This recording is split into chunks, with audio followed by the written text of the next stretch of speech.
Should you take care of your parents when they are old if your parents were physically and emotionally abusive to you when you were younger? What if they are still emotionally abusive and don't think they did anything wrong? Um, Oh.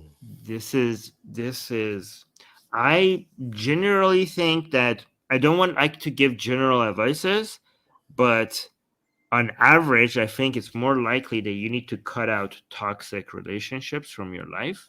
And this is sounds like a toxic relationship. What do you think? But Well, what I do you think there are think? two parts in that.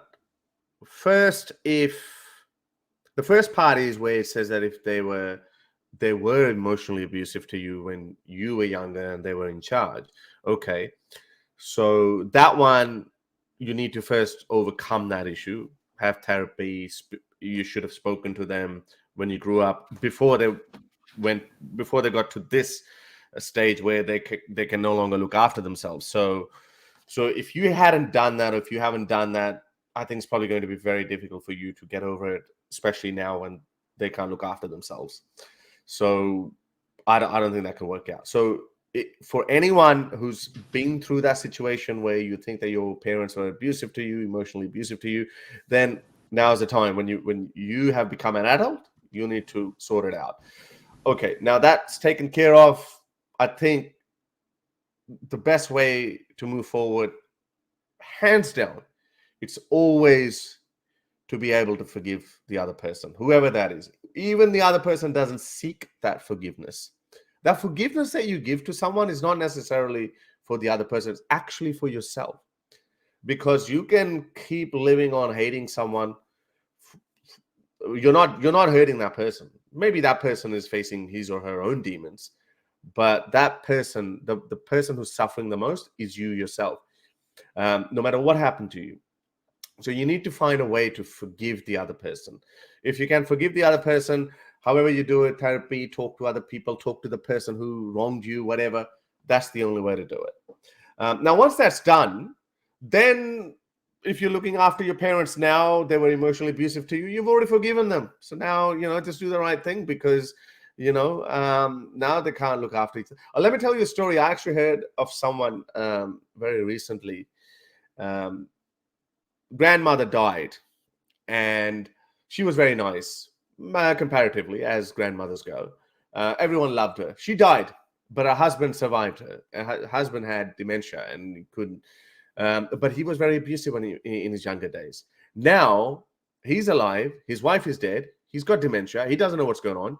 None of the kids actually want to take care of him. None of them. They all could never get over this trauma that was inflicted upon them by this man when he was younger. But now you wonder, how can you punish this old man? Like he's got dementia. He doesn't even know what's going on.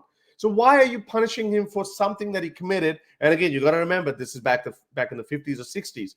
Different era. People looked at families differently. Even smacking was okay. Blah, blah, blah. All of those things. But now you're punishing this person for what he did in the 60s or 70s. So it's a pretty shitty situation. But let me tell you, yeah, the guy who's got dementia, yeah, he's not going to do well, whatever. He's probably going to die. He's probably going to be dead in a couple of years anyway. But if you still harbor these feelings towards someone who had a very close relationship with you, then I don't think it's. I think you're not going to live a very happy or fulfilling life either.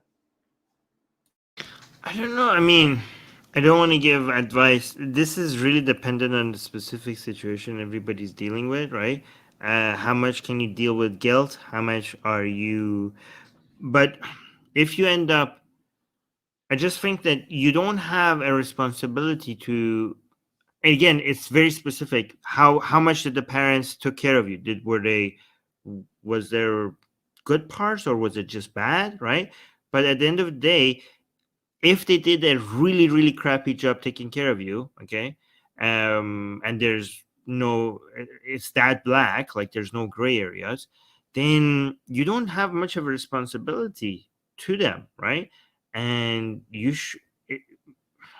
there are situations that you shouldn't feel guilty about cutting off something that is just hurting you, that is making your life miserable, right? So here's the thing, it really depends on you, but I just don't want you to feel guilty thinking that you have a responsibility to take care of somebody that is so toxic and so harmful to your life, right? If that is the level that you're dealing with and you decide to cut them off and move your own way, you haven't done something, because I don't want this to be a principle, a traditional principle that, oh no, you are a child and you must take care of your parents. Like you are their child. So this is your responsibility. This is your job. It comes to you. You have to make that decision. And if they are having such a bad impact on your life, don't think that you're doing something wrong. You have to take care of yourself. You are, especially if you need to eventually build a family and take care of other people, you have more of a responsibility to them than to your parents. And at least for their sake, you need to cut off toxic relationships. Yeah. Very I well mean, said. yeah, Yeah. yeah, I yeah. think, yeah. Thank you for covering kind of parts that I couldn't. Like, if it's all black, let's just say some really, really messed up crap, then obviously, then no. In some cases, there's no Yeah. turning back. I'm talking about in some cases where, yeah, as Armin said, that yeah, there were some good parts, there were some bad parts, there was a lot of gray in there, but the bad parts were really bad, but it didn't make up or did not define the whole relationship. So I think majority of that would fall in that category, unless obviously there's some kind of other kind of abuse that obviously then that's totally different ballgame. And then in that case, yeah, you don't know anything. You need therapy. You need to move on. I think even in that case, maybe if you in your heart you can forgive someone, maybe that's fine. But then again, it's up to you. And as Armin said, you actually don't need to feel guilty. You don't need to be in a position where you're doing something and you know every part of your body says, no, this person did this, and you can't get over it. Then yeah, you have a responsibility to your future generation. And I guess bad luck to that person who did what he did. And maybe, it's time to pay the price. But majority of them, I think, my idea is generally for those people, Armin, that some parts, parents in the 50s, they used to smack their kids. Parents in the 70s, yeah, maybe they used to shout at their kids or whatever. And then now we've got helicopter kids, helicopter parents. So it's different. So like we have these different eras as well. We have to put that into perspective as well. And then you'll see a lot of baby boomers who would say, yeah, it's okay to smack your kids. And then their kids would say, yeah, my dad used to smack me. It's okay. Obviously, we don't support that because times have changed. But yeah, anyway, I think we've spoken enough. Get my best-selling book, Why There Is No God, for free. Click on the link for it in the description.